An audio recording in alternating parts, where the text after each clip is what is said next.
Welcome to Shanthi simple cooking. நம்ம இன்னைக்கு செய்ய போகிறது கோதுமை மாவில் இனிப்பு போலி தான் செய்ய போகிறோம். ரொம்ப சுலபமாக ரொம்ப டேஸ்ட்டாக செய்யக்கூடிய போலி தான். வாங்க எப்படி செய்யறதுன்னு பார்ப்போம். நம்ம கோதுமை மாவில் தான் போலி செய்ய போகிறோம் இன்னைக்கு. அதுக்கு நான் 1.5 கப்பு மாவு எடுத்துருக்கேன்.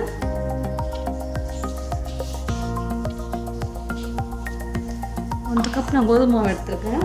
இதுக்கு கலருக்காக கொஞ்சமாக மஞ்சள் பொடி சேர்த்துப்போம். தேவையான உப்பு கொஞ்சம் சேர்த்துக்கலாம்.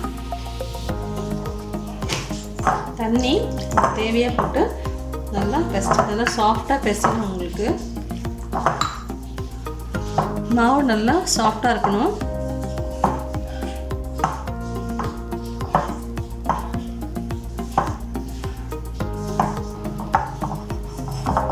பாருங்க, இந்த அளவுக்கு நல்லா லூஸாக பிசைஞ்சிக்கோங்க. நமக்கு மாவு ரொம்ப லூஸாக தான் இருக்கணும். இது மேலே கொஞ்சமாக நம்ம எண்ணெய் ஊற்றிக்கலாம்.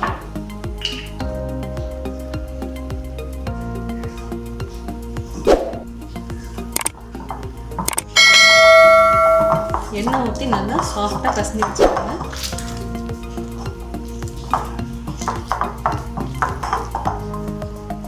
நல்லா எண்ணெய் தடவி மேலே இந்த மாவு காயாத நல்லா சாஃப்டாக பசஞ்சு வச்சுருவோம். நம்ம இது ஒரு அரை மணி நேரத்தில் 1 மணி நேரத்துக்கு நல்லா ஊறட்டும். அப்போ தான் நமக்கு நல்லா சாஃப்டாக மாவு கிடைக்கும். இதை மூடி போட்டு நம்ம மூடி வச்சுருவோம். அரை மணி நேரம் கழித்து எடுத்துக்கலாம். பேனில் கொஞ்சமாக நெய் ஊற்றிக்கலாம். தேங்காயை போட்டுப்போம். நான் இந்த கப்பில் 1 கப் தேங்காய் எடுத்துருக்கேன். லேசாக நெய்யில் கட்டிக்கலாம்.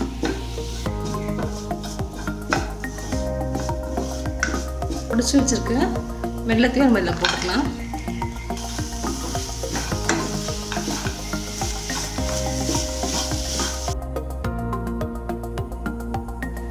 வெள்ளம் நல்லா கரைஞ்சி 2 ஒன்றா ஆகிடுச்சு. இதை கொஞ்சமாக ஏலக்காய் பிடிச்சிட்டுக்கலாம் வாசனைக்கு. வெள்ளம் நல்லா உருகி வந்துடுச்சு. இந்த ஸ்டேஜில் நம்ம ஆஃப் பண்ணிக்கலாம். ஸ்டவ் ஆஃப் பண்ணிப்போம். பூரம் நல்லா ஆறிடுச்சு. இப்போ நம்ம நல்லா சின்ன சின்ன உருண்டைகளாக பிடிச்சி எடுத்து வச்சுக்கலாம். அப்போ தான் நம்ம உள்ள ஸ்டஃபிங் பண்ணுறதுக்கு ஈஸியாக இருக்கும். இந்த மாதிரி சின்ன சின்ன உருண்டைகளாக பிடிச்சி வச்சுக்கலாம். இந்த மாதிரி நம்ம உருட்டி வச்சுருக்கோம். இப்போ நம்ம மாவு திரட்டிக்கலாம். மாவு நல்லா சாஃப்டாக ஆகிடுச்சு. நம்ம எடுத்து இப்போது சின்ன சின்ன உருண்டைகளாக பிடிச்சிக்கலாம். இதை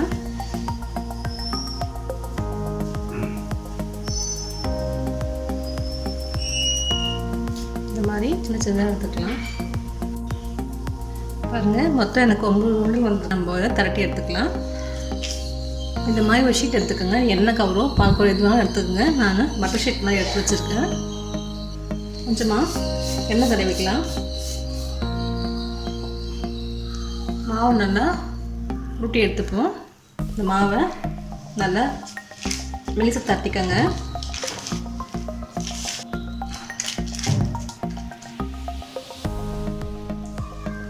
இதுக்குள்ளே நம்ம இந்த பூரணத்தை வச்சுக்கலாம்.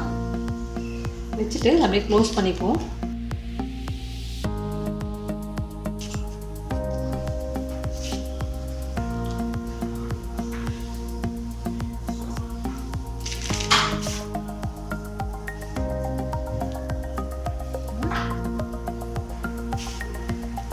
இது மெலிசா நல்லா தட்டிக்கலாம். நமக்கு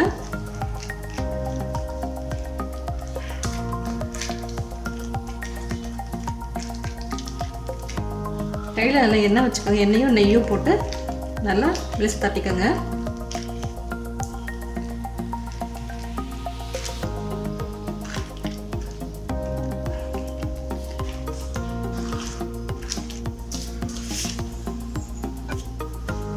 நான் இன்னொன்று பண்ணி காட்டுறேன், பாருங்கள்.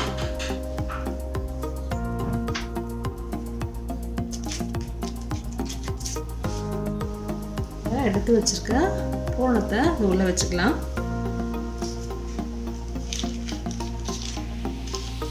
அதை க்ளோஸ் பண்ணிக்கோங்க.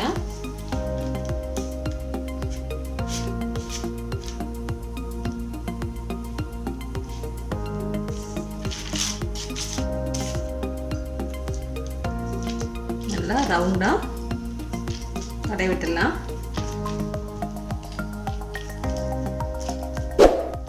எந்த அளவுக்கு மெலிசு தட்டணுமோ மெலிசு தட்டிக்கலாம்.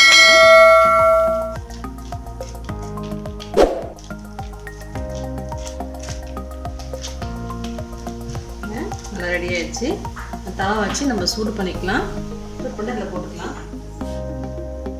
ஏசா நெய்யும் இல்லை எண்ணெயும் நம்ம தடவிக்கலாம். அதில்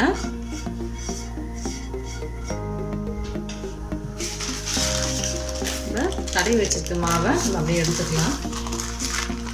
பாருங்க அப்படியே வந்துடுச்சு. நம்ம இதில் போட்டு சுட்டு எடுத்துக்கலாம். திருப்பி விட்டுக்கலாம். நல்லா மேலே அழுத்தி விடுங்க. அப்போ நல்லா உங்களுக்கு பொங்கி வரும்.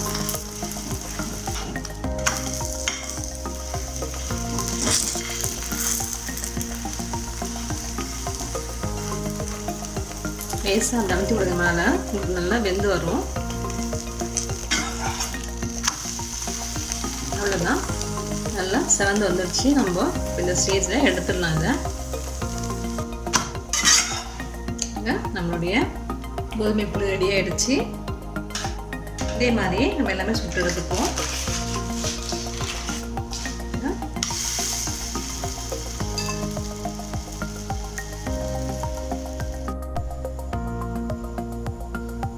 பாருங்க நம்ம போலி நல்லா சாஃப்டாக வந்துருக்கு. பாருங்க உள்ள தேங்காய்னா நல்லா ஃபுல்லாக உள்ளே வந்திருக்கு. பாருங்க நல்லா வெந்து வந்திருக்கு. ரொம்ப ஈஸி தான் இது பண்ணுறது. செஞ்சு பாருங்கள்.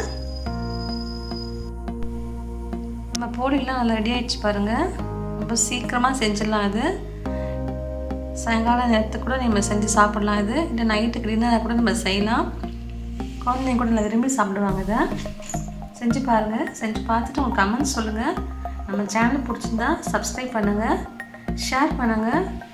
தேங்க்யூ.